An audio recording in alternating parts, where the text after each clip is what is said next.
Sí, se refiere sobre todo, más que más allá de la córnea, no es que vaya más allá, no es más afuera, sino es más profunda, ¿sí? Sí. Es más profunda. La queratitis punteada solo afecta parte del epitelio y la úlcera puede llegar al estroma, que recordemos que tiene 5 capas. La córnea, la primera pues es el epitelio y la intermedia es el estroma, es la más abundante, las células estromales, ¿sí? El mayor grosor de la córnea lo da el estroma y ese es como la capa media y más gruesa. Cuando llega hasta ahí, entonces ya estamos pensando en una queratitis ulcerativa. ¿Cómo vamos a saber? Pues el puntilleo generalizado se ve superficial, se ve que es solo en el epitelio, pero ya cuando vemos una lesión como esta, ya sabemos que no solo está en epitelio, ya está en el estroma. ¿Y qué riesgo tiene esto? Pues no poder controlar la infección, no puede quedar una cicatriz, un leucoma, como ya vimos anteriormente, y podemos llegar a tener una endoftalmitis, una infección de todo el globo ocular. Y bueno, ahorita nos vas a platicar un poquito más, yo creo, de esto. Ujú. Bueno, nos dice que como tal en las queratitis profundas, si las úlceras comienzan a dañar las capas del Sí. ojo, Ujú. pues estas que van más allá del epitelio, va a haber un daño, pues como nos lo acaba de explicar en la doctora, a la córnea y a las capas que se encuentran más profundas a ella. Ujú.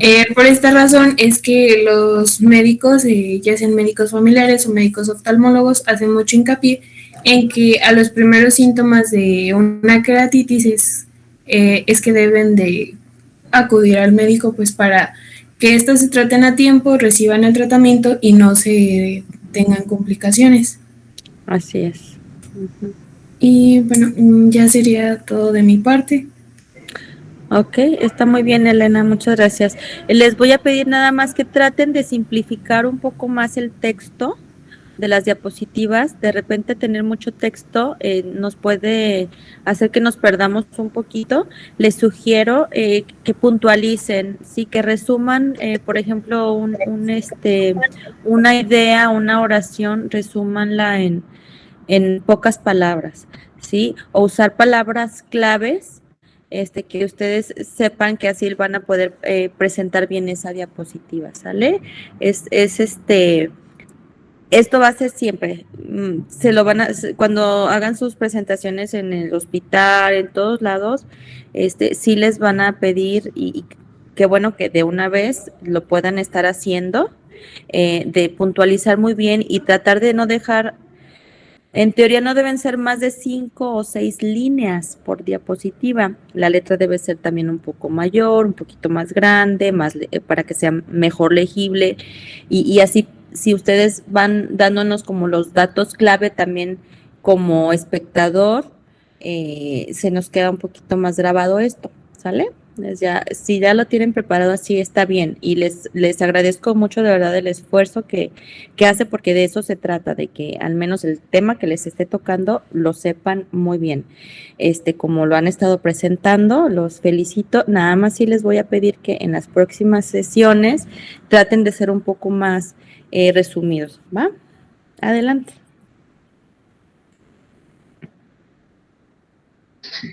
Sí, doctora, bueno, pues ahora vamos a continuar con escleritis.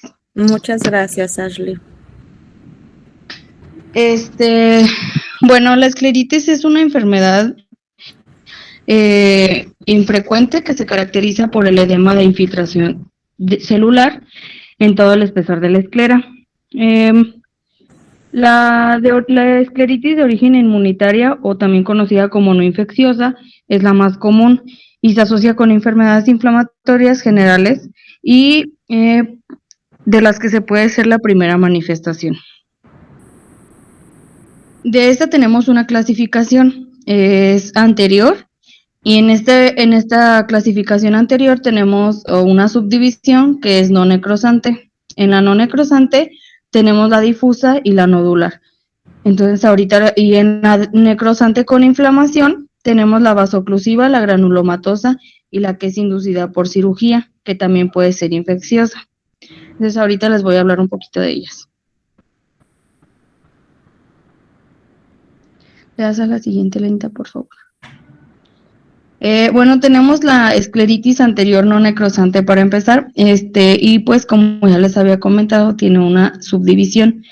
La primera que tenemos es la difusa. Esta es ligeramente más frecuente en mujeres y se presenta en la quinta década aproximadamente. Dentro de los síntomas tenemos enrojecimiento ocular que progresa durante varios días. Puede agregarse un dolor que se irradia en la cara y en la sien. Es típico que este malestar pues despierta al paciente mientras está durmiendo y mejore a lo largo del día. Y ¿cómo se dice? Comúnmente pues no reacciona muy bien a los analgésicos, o sea, porque el dolor es muy intenso. Tenemos congestión y dilatación vascular. Esta se asocia al edema. Si el tratamiento se inicia pues tempranamente, la enfermedad se puede inhibir por completo. Podemos tener también enrojecimiento que puede ser generalizado o localizado en solamente alguna parte, como se muestra en la imagen superior de la izquierda. Y también podemos tener quemosis, edema palpebral, uveitis y aumento de la presión intraocular. Cuando el edema desaparece, el área que tiene la lesión puede tener una tonalidad grisácea o azul, como se muestra en la imagen inferior.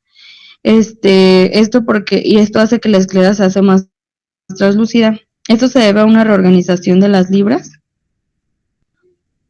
Sí, mira, ahí se mira en la imagen. A la reorganización de las libras esclerales y pues una disminución de la esclera.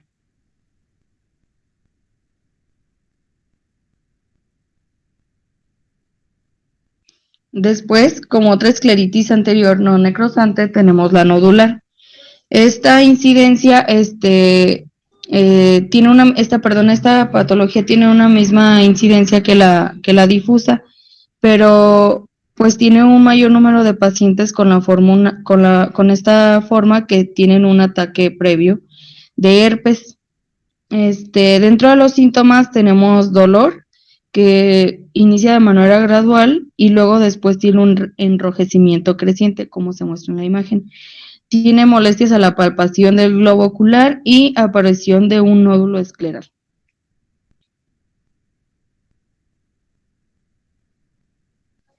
En los signos, pues tenemos que puede haber uno o varios nódulos esclerales que casi siempre se forman en la zona interpalpebral, cerca del limbo, así como se muestra en la imagen superior.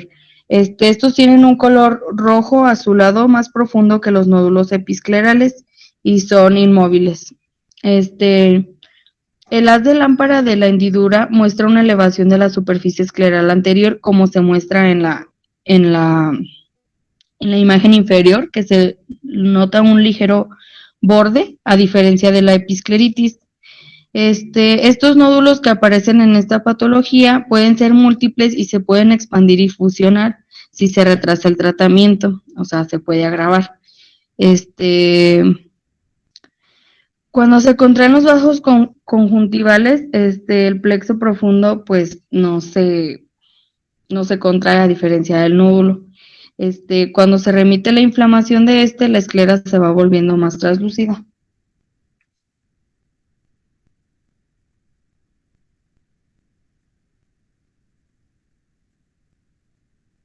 Después tenemos la escleritis anterior necrosante con inflamación. Esta es la forma más agresiva en la que se puede presentar la escleritis, porque aquí ya hay una necrosidad. Comienza a edades más tardías, o sea, puede iniciar incluso hasta los 60 años de edad, entonces pues sí es muy tardía. La afección de esta enfermedad es bilateral al 60% y a menos que se trate correctamente, puede dar lugar a una grave morbilidad visual e incluso a la pérdida del ojo. Así es.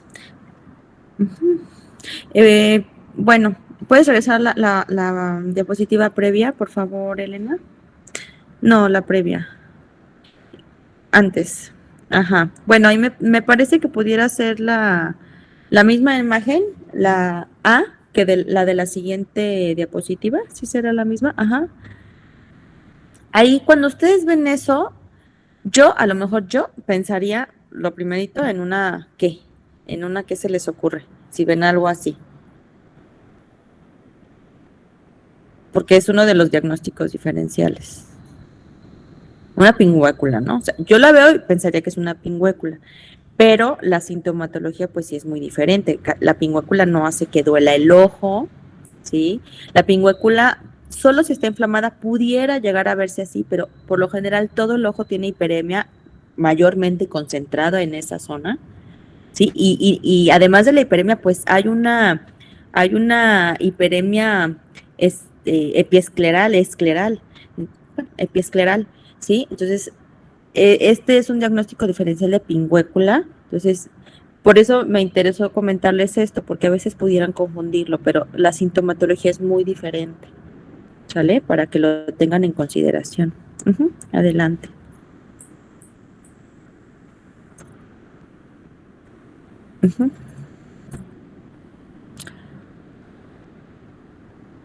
Adelante. Perdón, doctora. Dentro de los síntomas de esta escleritis tenemos pues obviamente otra vez dolor que se inicia de manera gradual. Este se vuelve intenso y persistente y también se irradia a la sien, pero este se le agrega que también se puede irradiar hacia la ceja o a la mandíbula. Como les mencionaba anteriormente, pues impide conciliar el sueño y responde mal a los analgésicos, igual que la pasada.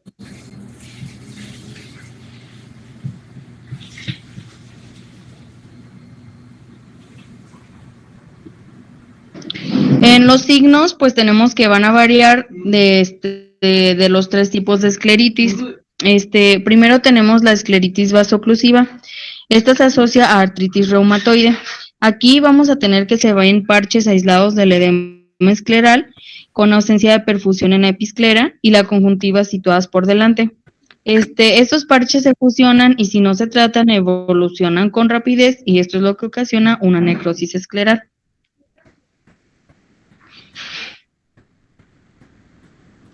En la escleritis granulomatosa, esta es asociada a enfermedades como granulomatosis y panarteritis nudosa. Esta suele empezar con congestión adyacente al limbo y luego se extiende hacia la parte de atrás. En menos de 24 horas, la esclera y la episclera y la conjuntiva y la córnea muestran elevaciones irregulares y edema, así como se ve, así como como con granulomas, como su nombre lo indica.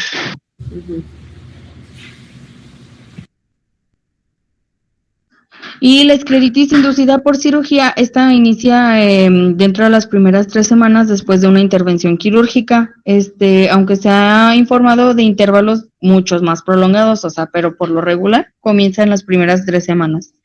Puede ser secundaria a cualquier tipo de cirugía, como operaciones de estrabismo, trabeculectomía y explantes esclerales. El proceso necrosante de esta enfermedad se inicia en el sitio de la cirugía y se puede extender hacia afuera, aunque pues puede permanecer localizado solamente en el área de la lesión o así.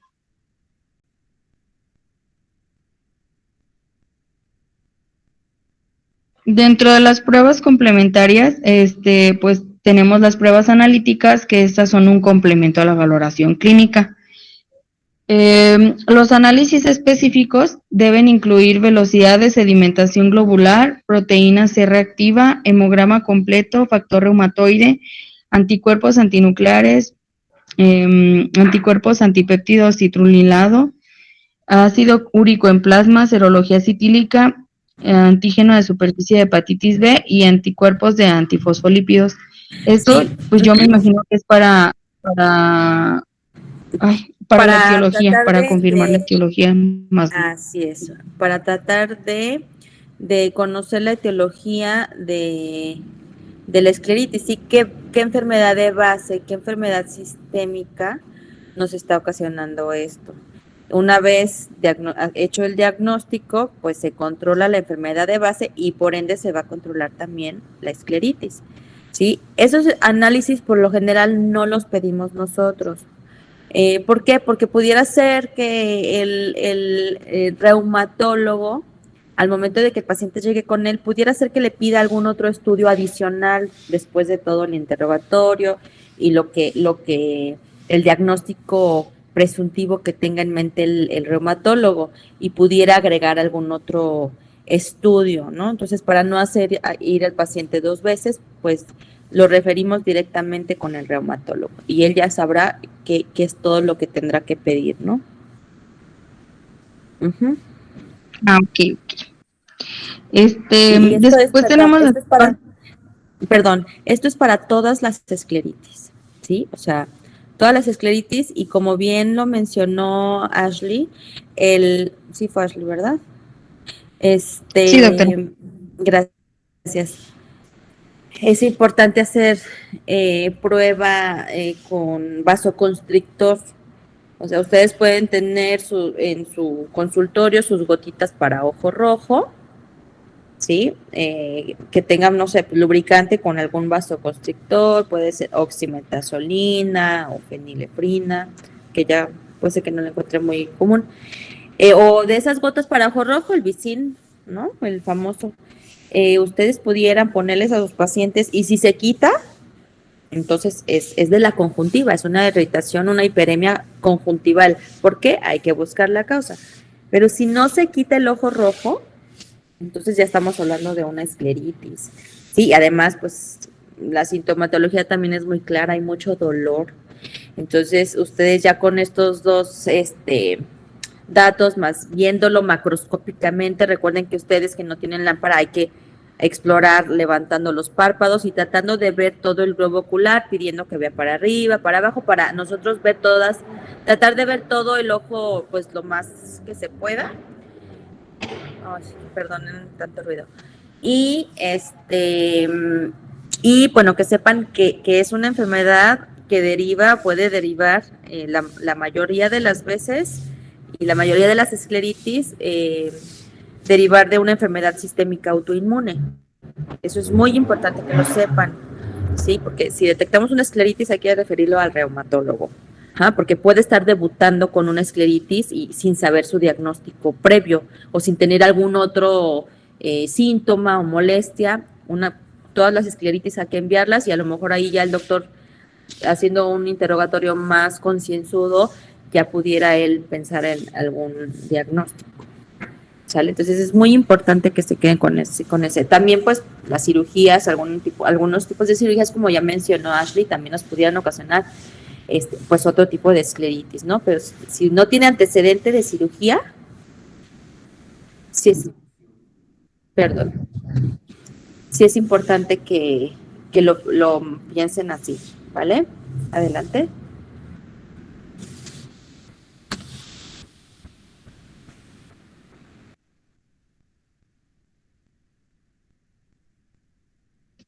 Ay, ya. ¿Le regresas un poquito a lo anterior, Elena, por favor? Dentro de las pruebas radiológicas, también me faltó mencionarlas. Aquí se pueden solicitar pues radiografías de tórax, de senos paranasales y articulaciones, y pruebas de imagen para diversas enfermedades. Esto también me imagino que es para la etiología.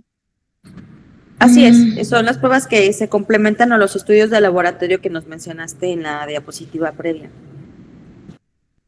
Ok, muchas gracias. Le das a la siguiente, Lenita, por favor.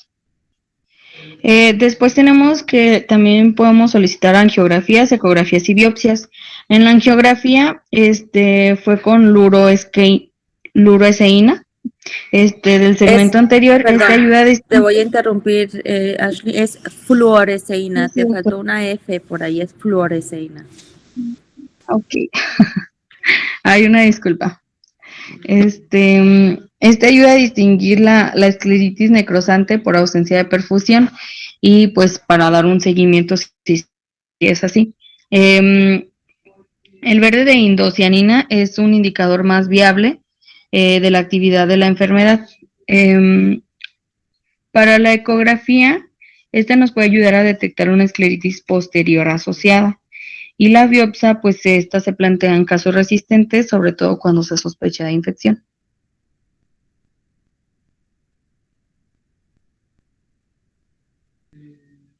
Y bueno, dentro de las complicaciones de la escleritis anterior tenemos la queratitis estromal.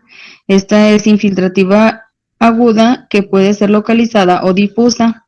Es la que tenemos en la imagen superior. Y la queratitis esclerosante, esta es caracterizada por un adelgazamiento y opacición crónica en la que la córnea adyacente al sitio de la escleritis adquiere un aspecto parecido a la esclera. Es como la imagen de la inferior, en la imagen inferior, perdón.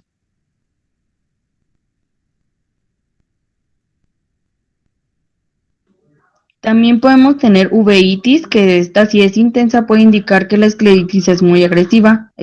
Más adelante nos van a hablar de la uveitis. El glaucoma, pues esta es la causa más común de pérdida final de la visión, entonces se tiene que evitar, pero pues es muy difícil de controlar en presencia de una escleritis. Después tenemos una hipotonía, esta puede ser por desprendimiento del cuerpo ciliar, una lesión inflamatoria o una isquemia. Y por último, la perforación escleral, esta puede ser secundaria al proceso inflamatorio y es pues muy rara, pero sí puede pasar. Así es. Bueno, entonces sigo yo con el mismo tema de escleritis. Pero ahora les voy a hablar de la escleritis perforante. Pues esta es el 5% de todas las escleritis. Esta es un adelgazamiento de la esclera progresivo sin inflamación. También va a ser muy frecuente en mujeres ancianas con alguna enfermedad sistémica, por ejemplo la artritis reumatoide. Como podemos ver en la imagen y como ya les mencioné, es un adelgazamiento de la esclera. Como podemos ver aquí en la imagen, pues se ve que es muy delgada, entonces pareciera que se fuera a perforar, pero pues sería raro que se perforara, pues ya que el globo ocular está delimitado por una capa fibrosa. ¿Le puedes dar a la siguiente, Lenita, por favor? Perdón, esta imagen es muy esquemática, porque si se fijan en la región inferonasal, inferior y nasal, que se ve como una marca blanquecina abajo. Ajá, esa es como me da la impresión que es como la esclera que está preservada en su totalidad o en su mayoría, en su mayoría del espesor, pero todo lo que vemos a un ladito, que se ve como cafecito, ¿qué creen que sea ustedes esto? ¿Qué tejido del globo ocular? Sería como, bueno, ahora sí que como no está la esclera que podemos ver a través de ella, pues, bueno, como está muy delgada. Hay una capa que está enseguida de la esclera, intermedia entre la retina y la esclera, que es la coroides. ¿Sí? Estamos viendo la coroides, claro, no directamente, pero está tan adelgazada la esclera que alcanzamos a ver la coroides, ¿sí? Muy probablemente sí está cubierta, no está perforado, pero está recubierta por una finisísima tela de esclera que queda ahí, que está conteniendo el globo ocular. Pero en este caso, esta paciente yo creo que sí es altamente la probabilidad de que se pueda perforar, ¿sí? Con hasta tallarse, cualquier cosita, se pudiera perforar. Entonces, sí, a esta paciente no la podemos dejar así, tenemos que buscarle injerto de esclera para evitar que se perfore. Pero sí quería hacerles mención eso de que está tan delgada la esclera, que se supone que debe ser todo blanco, está tan adelgazada que alcanzamos a ver la coroides, que es la capa que está intermedia entre la retina y la esclera. Adelante.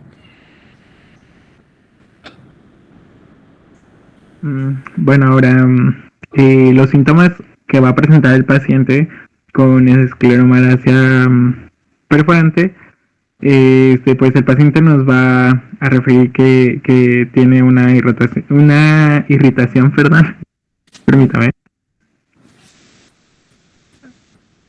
Listo. Una irritación inespecífica, pero va a mencionar que que no va a tener dolor y no le va a ser tan afectada la visión. Entonces, se puede confundir o se puede, sí, se puede confundir con una queratoconjuntivitis seca. Y pues los signos que vamos a observar pues van a ser las placas de necrosis escleral cerca del limbo, la coalescencia y extensión de las zonas necróticas y la lenta progresión, del adelgazamiento escleral. Pues lo podemos ver en las imágenes de la derecha. Ujú. Sí, vemos que no hay congestión vascular, porque no es una tumoración. Incluso podemos, si ustedes ven la imagen A lo mejor lo primero que se nos ocurre es que es una tumoración, que es un nevo, ¿sí? Pero ya al momento de revisar en la lámpara de hendidura, vamos a notar que es en plano más profundo y vamos a notar pues que ya se trata de la esclera, de que se está como si se estuviera extruyendo la coroides, la uvea. Bueno, la uvea está más cerca del limbo, ¿sí? Entonces es importante tenerlo también como diagnóstico diferencial. Uh-huh. Adelante. Y ahora vamos con el tratamiento. Nos dice que, bueno, el libro decía que el tratamiento puede dar buenos resultados en fases precoces de la enfermedad, pero pues generalmente la enfermedad ya se diagnosticaba cuando estaba un poco avanzada.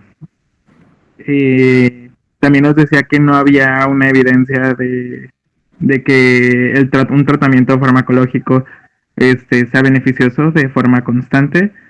Se usan lágrimas para mantener el ojo hidratado. Anticolagenolicos tópicos y sistémicos, inmunosupresores también se utilizan, y agentes biológicos. Sí, perdón, aquí me voy a detener un poquito. Sí, lágrima artificial está bien, que casi lo damos para todo, para confort del paciente sobre todo. El anticolagenolítico, no sé a qué se refiere, la verdad nunca lo había leído así, no sé a qué se refiere. Los inmunosupresores como la ciclosporina sí la utilizamos, el Modusic, y los corticoides tópicos y orales también se tratan, pero debemos tener en cuenta que además de enviarlo al oftalmólogo y saber qué es lo que le vamos a dar, que se tiene que enviar al médico reumatólogo, ¿sí? Como dice aquí, para tratar intensamente la enfermedad sistémica de base. Y ojo, aquí hay algo importante que menciona Bryant, que dice que no se debe colocar o aplicar una inyección periocular. Muchas veces lo hacemos, pero no en estos casos. ¿Por qué en este caso no? Porque la esclera es tan delgada que podemos perforarla y ahora sí ocasionar una perforación ocular, ¿no? Algo que no queremos, que tenemos que evitar a toda costa. Entonces es importante no inyectar de forma periocular. Que bueno, no lo van a hacer, pero quería hacer énfasis en que ustedes supieran por qué, porque dice, pero no en inyección periocular, sí, pero ¿por qué? Esa es la razón, que es muy delgada la esclera y tenemos más riesgo de perforarlo. Adelante. Sí, doctora. Aquí, bueno, ¿le puedes atrasar lenta, por favor? En el libro, en el Kansky, el anticolagenólico. Ahí viene, pues sí, no sé a qué se refiere. Vamos a buscar. Hoy tengo menciona el bersenato sódico. No, pues a lo mejor ya no se usa, pero vamos a revisarlo y lo dejamos como pendiente. Ok, doctora. Y bueno, el tratamiento, pues la reparación quirúrgica, bueno, pues como tal el tratamiento es la reparación quirúrgica de la perforación escleral. Y pues ya cuando hay perforación, esto se va a hacer, por ejemplo, con injertos en parche. y pues esta va a ser obligatoria para evitar la pérdida del globo ocular. Para La evitar la integridad. tisis. La No, tisis. porque no se pierde el globo, o sea, el globo ocular se queda ahí. Lo que ocurre es que se hace pequeñito, chiquito, chiquito. Se hace un ojo muy pequeñito y hasta uno abre los ojos y hasta se ve como hundidito. Pues es que está ya muy chiquito el ojo, ya es hipotónico, ya no tiene tono. Entonces a eso le llamamos cuando hay tisis bulbi, ¿sí? Y eso es lo que queremos evitar, que se perfore, que se salga el líquido y que se quede chiquito el ojo, ¿no? Que realmente pues no se pierde, pero claro, se pierde la visión. Obviamente, cuando ya hay tisis bulbi ya no hay visión. Ajá, adelante. Sí. Doctora, aquí, bueno, en el capítulo mencionaba la escleritis posterior, pero no sabía, o sea, bueno, no sé si mencionarla, pues estamos hablando del... Bueno, es que no... Esa parte no la entendí bien, porque por ejemplo, la bibliografía no mencionaba exactamente la ubicación de estas lesiones, de esta lesión más bien, y pues como estamos hablando del segmento anterior, entonces Sí, no... te entiendo esa parte. Si quieres lo podemos dejar la escleritis posterior cuando hablemos del segmento posterior. Está muy bien, no hay problema. Nada más si trata de buscar, o si no encuentras más bibliografía al respecto, si quieres, pues buscamos algo y te puedo apoyar. Nada más me mandas un mensajito para recordarme. ¿Sale? Si necesitas un poquito más de información o orientación de cómo buscarlo y lo vemos en segmento posterior, sí, no hay problema, nada más se acuerdan. Ajá. Ah, sí, ese lo decía porque, o sea, no sabía si mencionarlo pues ya desde ahorita, porque me parece que a otro equipo le toca el segmento posterior. Sí, pero yo creo que escleritis posterior no van a hablar. Yo creo que no hablamos, Ajá, pero si entonces, ahorita no lo traes tan bien preparado, si quieres lo dejamos para ese momento. eh, déjeme ver, permítame. Mm,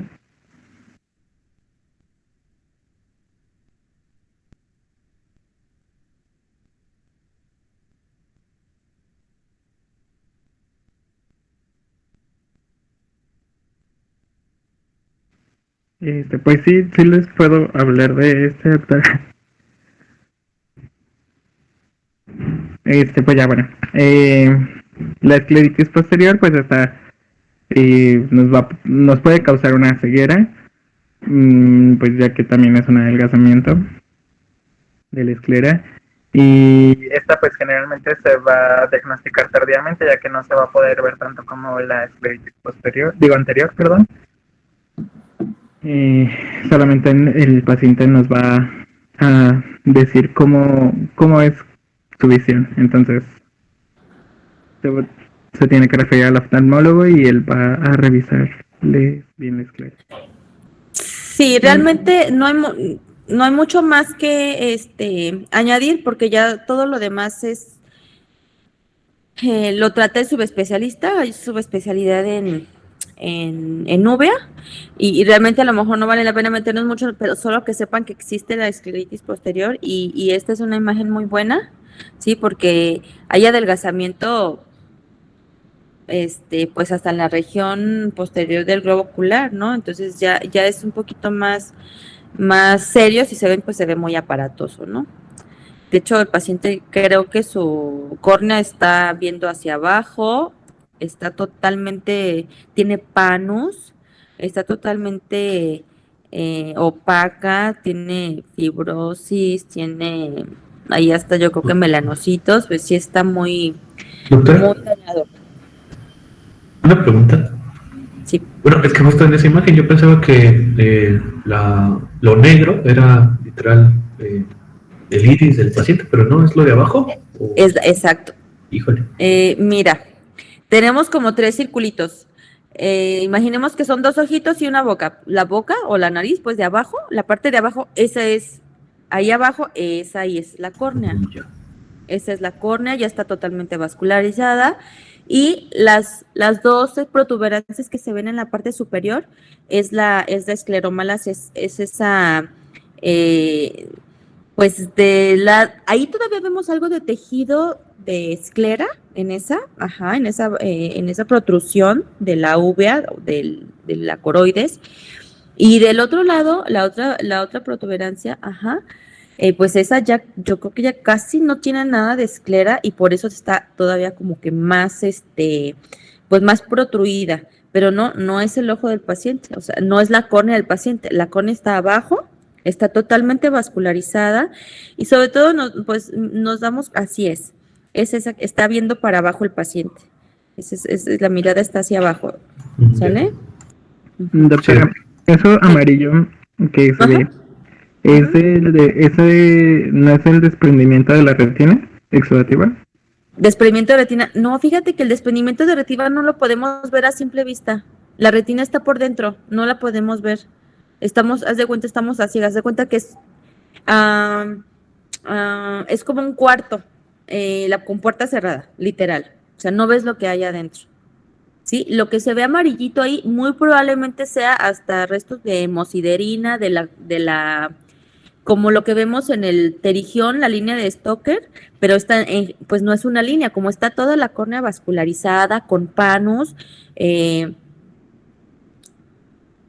esa parte amarilla, digo, no es así tan excelente la imagen, si le pidiera al paciente que viera al frente, a lo mejor se ve un poco diferente, pero es muy probable que sean pues restos de la hemosiderina que llevan los vasos sanguíneos, sí, pero esa conjuntiva, perdón, esa córnea está cubierta de conjuntiva, está como conjuntivalizada, por así decirlo, porque